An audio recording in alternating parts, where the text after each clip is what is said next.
किसी दूर राज्य में एक राजा शासन करता था। राजा बड़ा ही परोपकारी स्वभाव का था, प्रजा का तो भला चाहता ही था।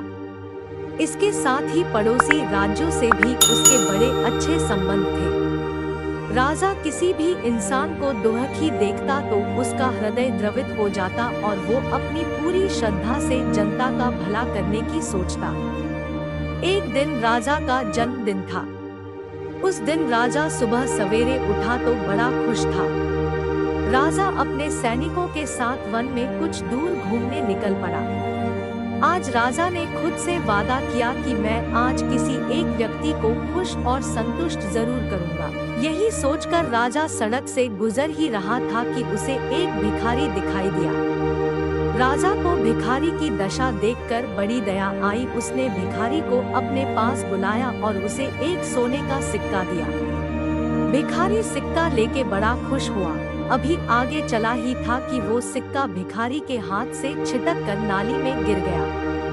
भिखारी ने तुरंत नाली में हाथ डाला और सिक्का ढूंढने लगा।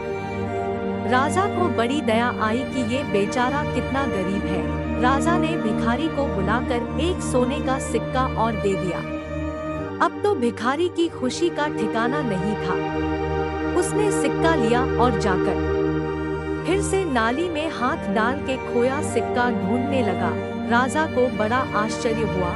उसने फिर भिखारी को बुलाया और उसे एक चांदी का सिक्का और दिया, क्योंकि राजा ने खुद से वादा किया था कि एक इंसान को खुश और संतुष्ट जरूर करेगा। लेकिन ये क्या? चांदी का सिक्का लेकर भी उस भिखारी ने फिर से नाली में हाथ डाल दिया और खोया सिक्का ढूंढने लगा। राजा को बहुत बुरा लगा। उसने फिर भिखारी को बुलाया और उसे एक और सोने का सिक्का दिया। राजा ने कहा, अब तो संतुष्ट हो जाओ। भिखारी बोला, महाराज, मैं खुश और संतुष्ट तभी हो सकूंगा जब मुझे वो नाली में गिरा सोने का सिक्का मिल जाएगा।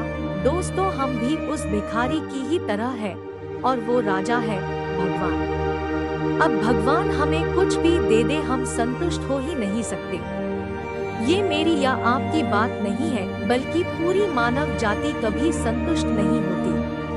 पैसा चाहिए, पैसा मिले तो अब कार चाहिए, कार मिले तो और बड़ी चाहिए, और यही क्रम चलता जाता है। शिक्षा, भगवान ने हमें ये अनमोल शरीर दिया है, लेकिन हम जिंदगी भर नाली वाला सोने का सिक्का ही ढूंढते रहते हैं।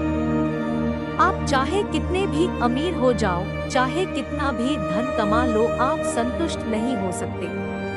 इस अनमोल पावन शरीर को पाकर भी हम संसार रूपी नाली से सिक्के ही ढूंढते रहते हैं।